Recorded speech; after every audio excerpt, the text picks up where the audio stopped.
Durante una audiencia general del año 2022, el Papa Francisco dijo: los evangelistas Mateo y Marcos definen a José como carpintero. Jesús practicó el oficio de su padre, un oficio bastante duro. Desde el punto de vista económico no aseguraba grandes ganancias. Este dato biográfico de José y de Jesús lo hacía pensar en todos los trabajadores del mundo. El trabajo, añadió el Papa Francisco, confiere una unción de dignidad. Lo que da dignidad no es llevar el pan a casa, lo que da dignidad es ganar el pan. Pope Benedict XVI, addressing all workers on the feast of St. Joseph in 2006, also stressed that work is of fundamental importance to the fulfillment of the human being and to the development of society. Thus, it must always be organized and carried out with full respect for human dignity and must always serve the common good. At the same time, Pope Benedict remarked, it is indispensable that people do not allow themselves to be enslaved by work or idolize it, claiming to find in it the ultimate and definitive meaning of life. Et Saint Jean-Paul II dit pour la célébration du Jubilé des travailleurs en l'an 2000 que l'année jubilaire invite à une redécouverte du sens et de la valeur du travail. En outre, elle invite à affronter les déséquilibres économiques et sociaux existants dans le monde du travail en rétablissant la juste hiérarchie des valeurs, en mettant à la première place la dignité de l'homme et de la femme, leur liberté, leur responsabilité et leur participation. Jean-Paul II exhorta ensuite à assainir les situations d'injustice et à ne pas oublier ceux qui souffrent du chômage, d'un salaire insuffisant, du manque de moyens matériels.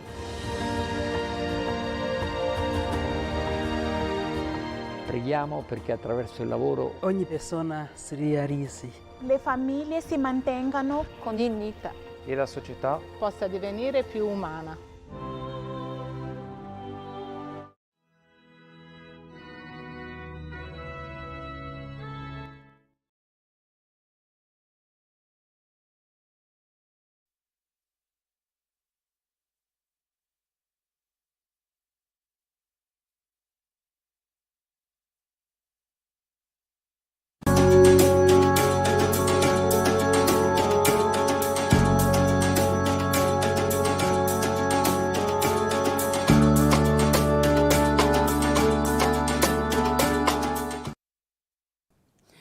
From the heart of Rome to the hills of Tudor, from sacred farewell rites to national debates and historic milestones, today's Catholic Focus brings you stories of faith, courage, leadership, and legacy.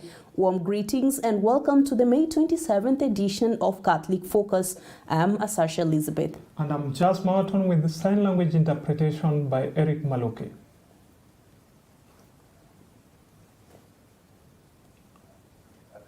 We begin with a heartwarming surprise at St. Peter's Basilica. In a surprise move at St. Peter's Basilica, Pope Leo XIV made an unannounced visit to greet African pilgrims and ambassadors attending a special mass marking the Jubilee pilgrimage held on Monday, May the 26th, just a day after Africa Day. The unexpected appearance brought joy and encouragement to gathering of African representatives accredited to the Holy See. During his brief remarks, the Pope urged every baptized Christian to be a living sign of hope in today's world. He emphasized the importance of living faith daily, not only on Sundays or special occasions, and called for unity and service among all believers. Pope Leo XIV's message highlighted faith as the source of strength and hope in challenging times. Here is the report courtesy of Catholic News World.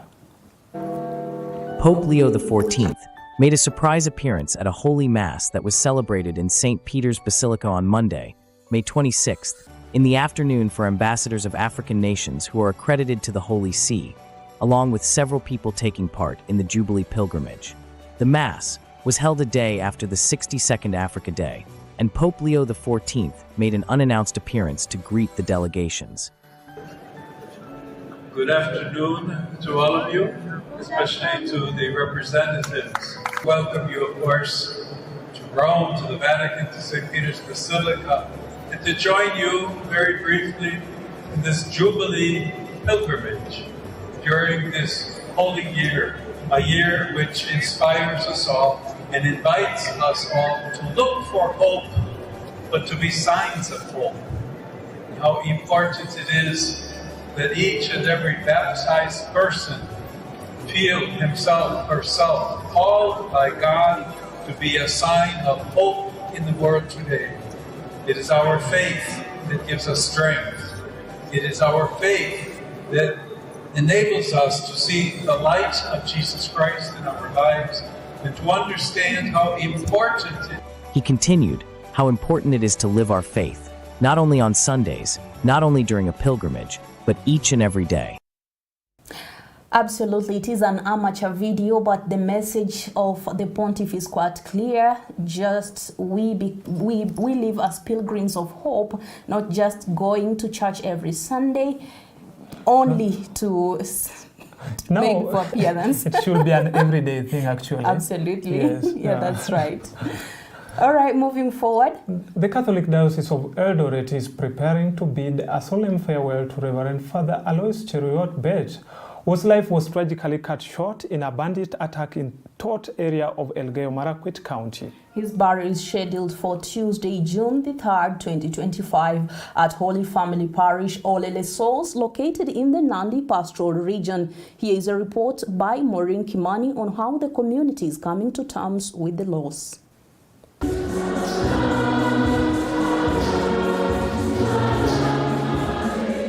The Catholic Church in Kenya remains in mourning, standing in solidarity with the Diocese of Eldoret as it prepares to lay to rest Reverend Father Alois Cheruiyot-Bett. It has now been 5 days since the incident in which Father Bett was reportedly ambushed and killed by armed bandits in the volatile Tot area of Elgeyo-Marakwet, just months into his priestly ministry. His sudden death has sparked nationwide outrage and profound sorrow, especially among the faithful in Tot and surrounding parishes. In this region of North Rift, especially Kerio Valley, our people have suffered so much.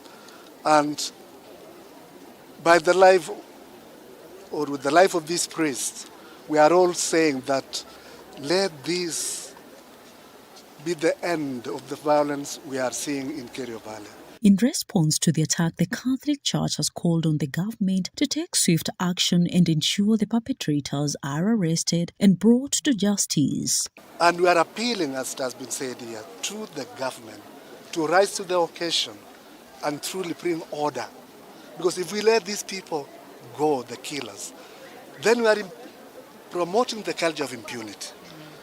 And when a crime is not punished, or rather those who have committed crime are just left scot-free, then we end up with a society which is very chaotic.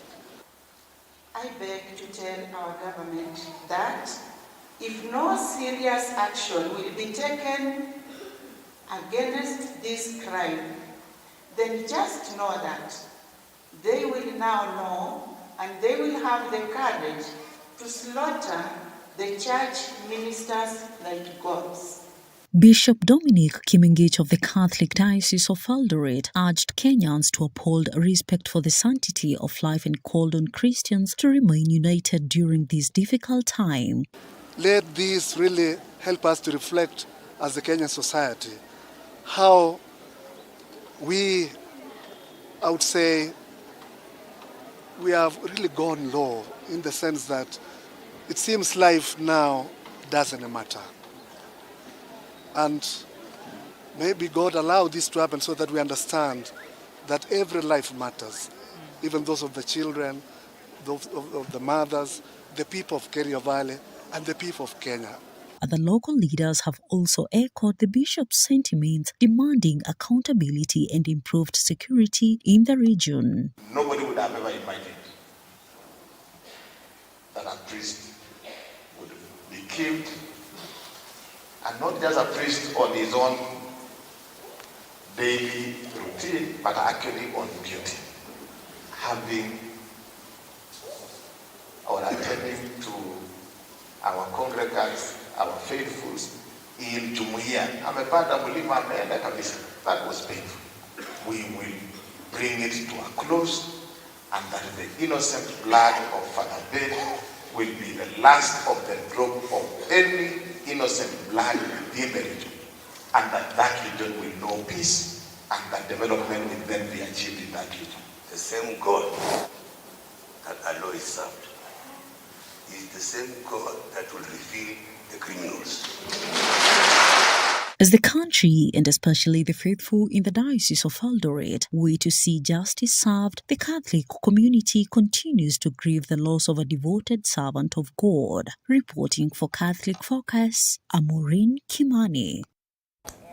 Thanks our reporter Maureen Kimani for that update. We will continue to follow this developing story and keep you updated. Absolutely, and we condole with the people of Eldoret Diocese and by extension the people of Tot in Elgeyo Marakwet, where Father Bet ministered. May his soul rest in peace. Moving forward is that the debate over the government's proposal to reintroduce national exam fees continues to spark public outcry.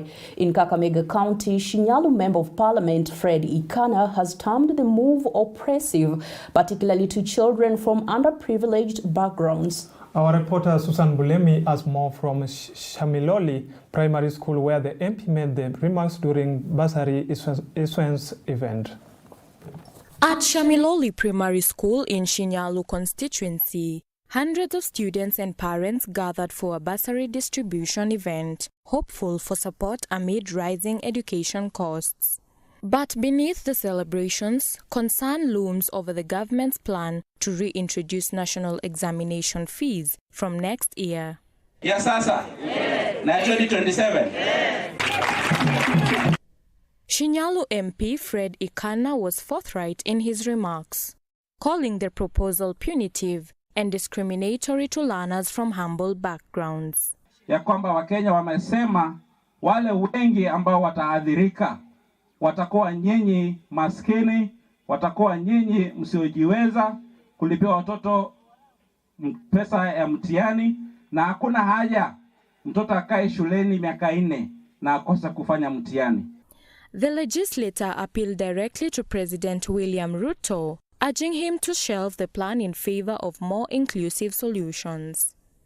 Kwa hivyo Mheshimiwa Rais, kwa niaba ya watu wa Shinyalu, tumesema pendekezo hilo liweze kuwekwa kando, na mimi niko na imani wewe unapenda Wakenya na utalitilia mkazo pendekezo la kulipisha watoto, hasa watoto wa maskini, mambo ya mtihani ilo tuweke kando, tutafute pesa kwingine tuweze kuwalipia ili tusawasishe jamii, wale ambao wanacho na wale hawana.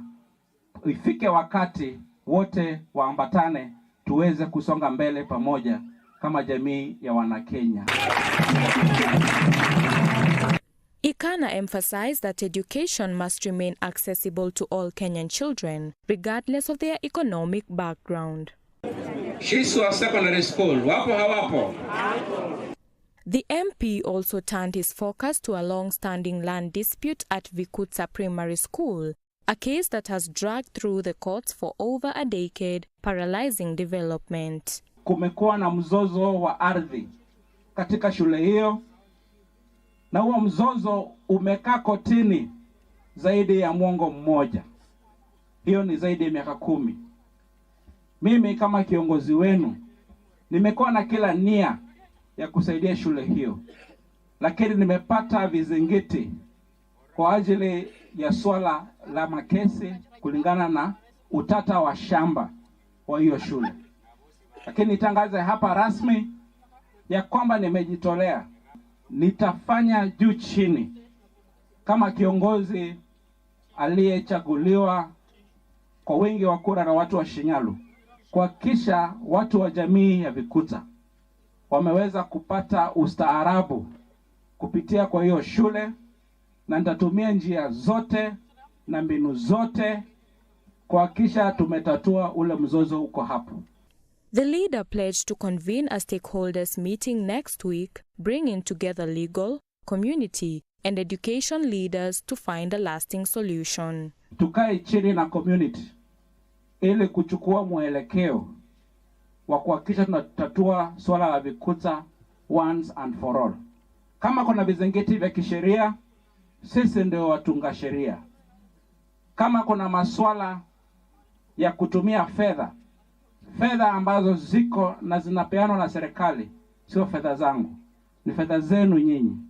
Ndio maana nitatunga safari juma lijalo, niende pale, tukae chini na community, tutatue swala la vikuta once and for all. Kwa sababu it is my commitment that for us to build a good nation, for us to build a great constituency, every child deserves the right to education. Every child deserves a right to shape his or her future.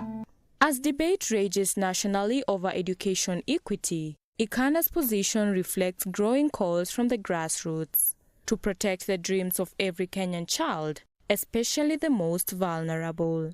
Reporting for Catholic Focus, I'm Susan Bulemi.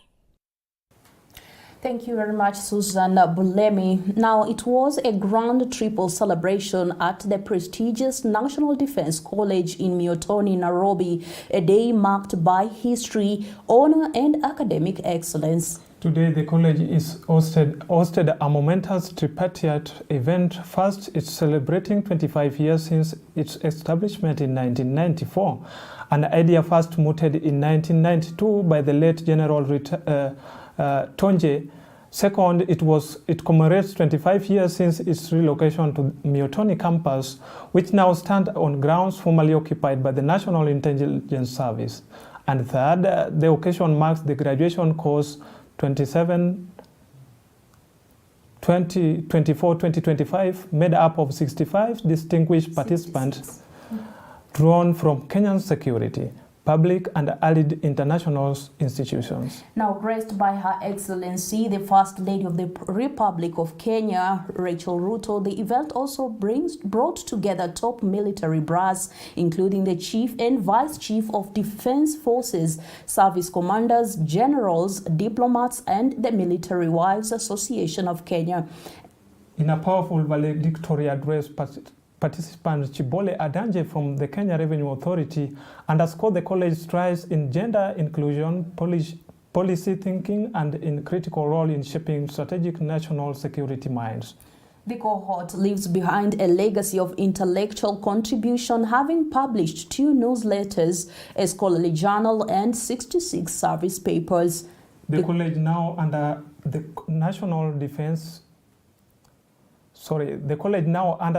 Defense University Kenya umbrella continues to blend academic and professional training in national security and strategy, and today's graduates will later receive diplomas or master's degrees in formal academic ceremonies.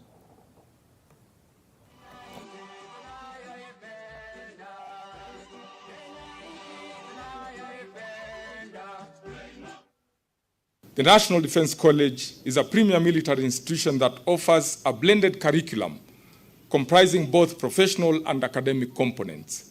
With the establishment of the National Defense University Kenya, the academic program now emphasizes national security and strategy. This graduating class is the 3rd cohort under National Defense University Kenya. Accordingly, participants pursued either a master's degree or diploma in national security and strategy in line with the university admission criteria. They have completed their coursework, and the academic graduation will take place later this year at the National Defense University Kenya seat in Lanet as per the university almanac. Throughout the course, participants engaged in rigorous academic study, strategic analysis, and practical exercises, honing their ability to think critically, act decisively, and lead with integrity. It would be remiss of me not to reflect on gender parity and commend the college for its deliberate efforts in coordinating mentorship sessions for female participants and in integrating gender issues into the course content. Notably, among the 66 participants, ma'am, only 8 are female. A statistics that speaks as much to progress as to the work that remains to be done. As a cohort, We believe that diversity is a strategic asset which enriches dialogue and the quality of decision making. We therefore earnestly encourage future nominations from our allied countries, from the ministries, from the departments, agencies, and the Kenya Defence Forces. Future nominations of participants to the college to reflect a more balanced representation of the world we serve in. Ladies and gentlemen, over the course of 48 weeks, our intellectual discussions sparked in us an urgency to reconsider how the role and place of the global south in a rapidly evolving world where disruption is now the prevailing norm. To this end, we engaged in policy and strategy formulation where we grappled with how best to leverage our national capabilities while strategically aligning them to our national interest amid limited resources and unlimited needs. From this exercise, we learned that governance, akin to this course, is rarely linear. It demands decision-making under uncertainty, the management of many moving parts, and most importantly, the cultivation of consensus, even where consensus is elusive. Through all these endeavors, and despite the many challenges, we are humbled to report, ma'am, that we managed to contribute to the body of knowledge through the publication of 2 newsletters, a scholarly journal, and 66 service papers. I don't think you heard me. Let me repeat. Through all these endeavors, thank you.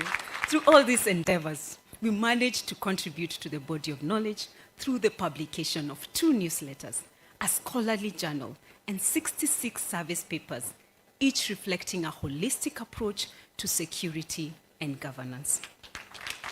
Thank you.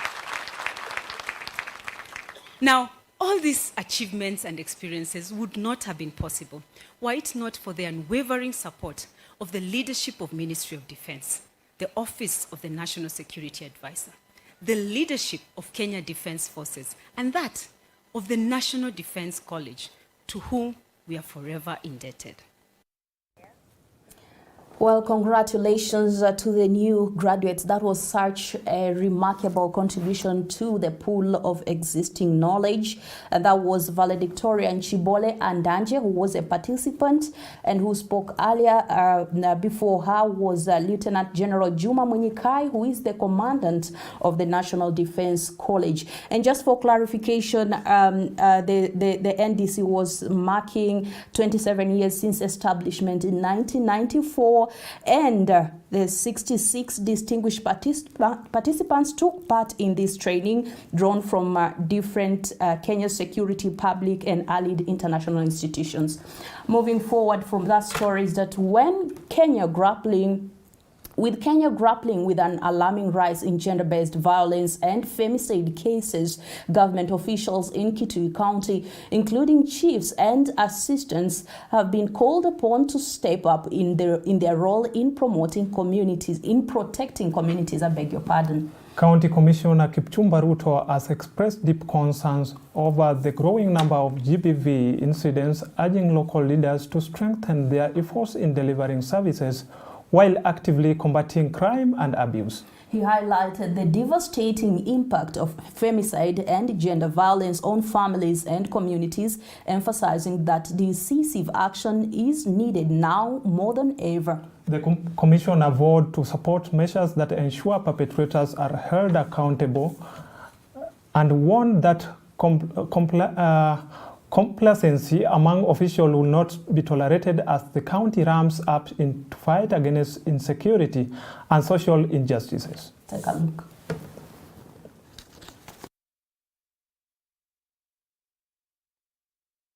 The government should look into the criminal justice system and strengthen that system so that we can nail the menace of gender-based violence and femicide.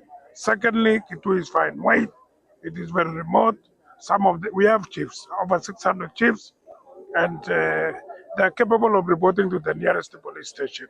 So we ask them to report to the nearest office of the chief or assistant chief or the police station, and they'll be sorted out. We have told our chiefs not to make mistakes on matters gender-based violence and femicide. The arrival of the first missionaries in Kenya remains one of the most captivating tales ever told, a story passed down through generations, affirming that history is not merely a burden of memory, but a guiding light for the soul. It is a story where faith meets courage and destiny was shaped deep in the hearts of Kenya's Central Highlands. Reporter Deborah Mwanya takes us on a journey to Tudu village in Kangema, the cradle of Consolata missionary work in Kenya, where the seeds of Christianity were planted more than a century ago and where their enduring legacy continues to shine. Have a look of this first part of this captivating feature.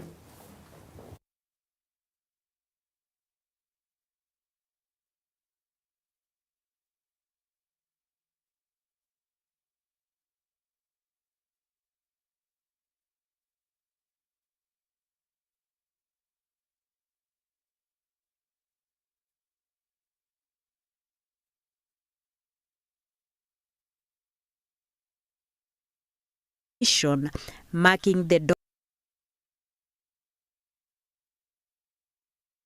They came bearing the cross, not the sword, bringing a new message and a renewed hope.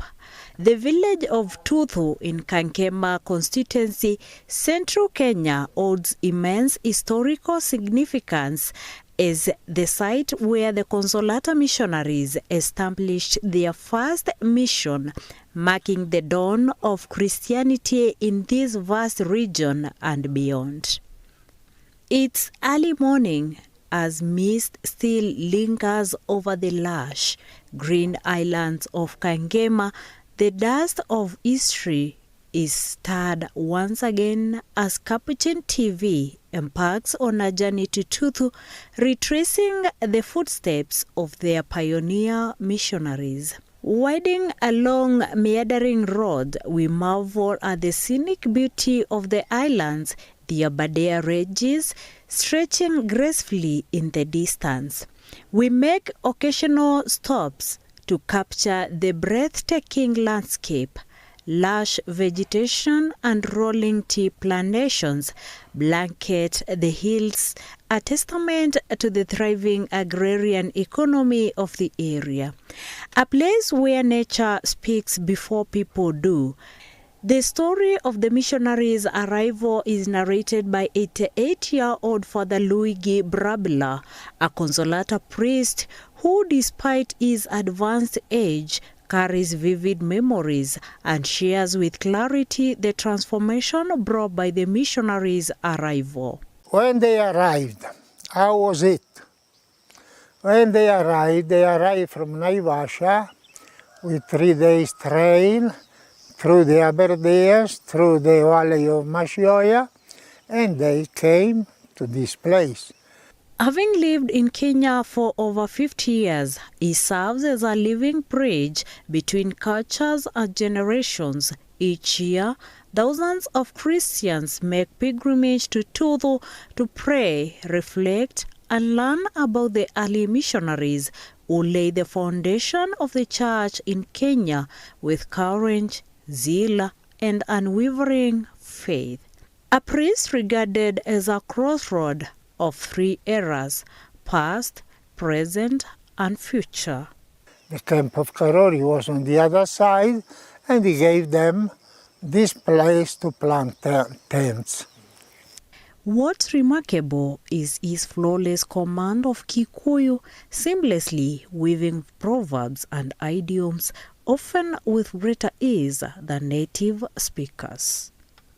This gesture led to the establishment of the first Catholic mission in Central Kenya. The Catholic Church in Kenya spread to more than half Kenya, because from here they went to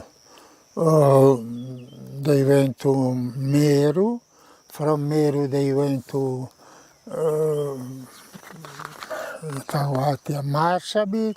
From Marsabit, then they come to Nyahururu, then even all the other dioceses, Majimbo, they have taken origin from here.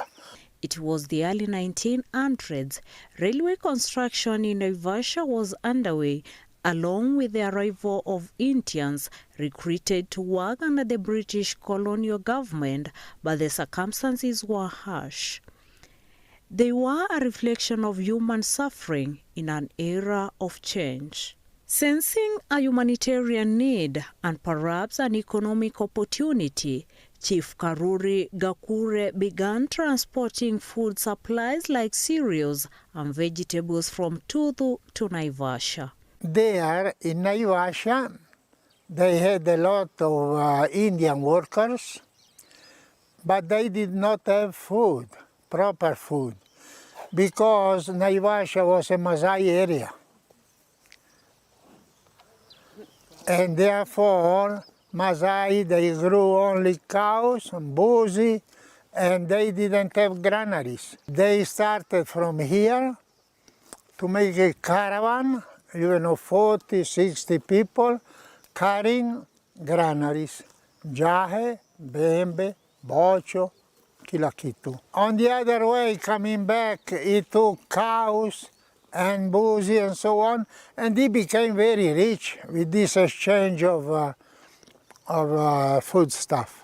As he interacted more with the missionaries, he was moved by their teaching and medical services and longed for his people to experience the same.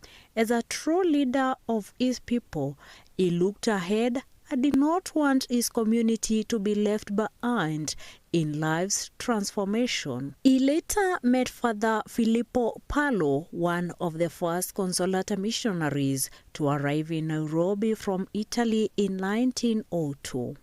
Karori Gakure was going to Nairobi from time to time, and he marveled very much at one thing, that when Muzungu is talking and so on, and somebody is taking notes, these notes brought somewhere else, even far away, they are read and they are precisely the words the Muzungu said. And therefore he said, this is a miracle.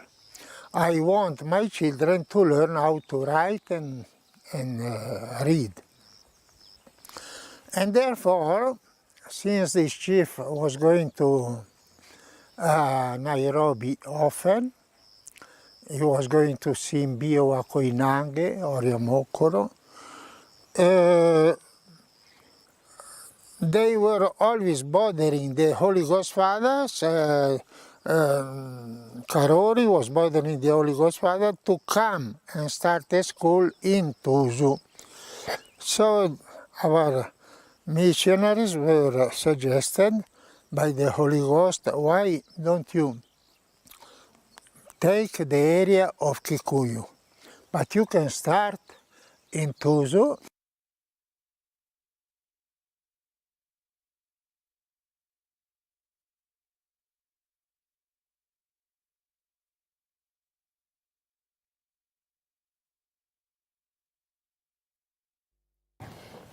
Indeed, a remarkable beginning, a story of faith planted with purpose. Join us tomorrow on the Catholic Focus for Part 2 as we uncover more about the legacy of the Tuthu mission and its impact on generations. And that brings us to the close of today's edition of Catholic Focus, where every headline speaks to the heartbeat of our church and our nation. Whether it's the pontiff's embrace, a priest's sacrifice, or a community's stand for justice, we remain committed to telling stories that uplift, inform, and inspire. Thank you for staying with us. I'm Sasha Elizabeth. And I'm Charles Mawaton, and our sign language has been Eric Maluki. God bless you and keep the faith.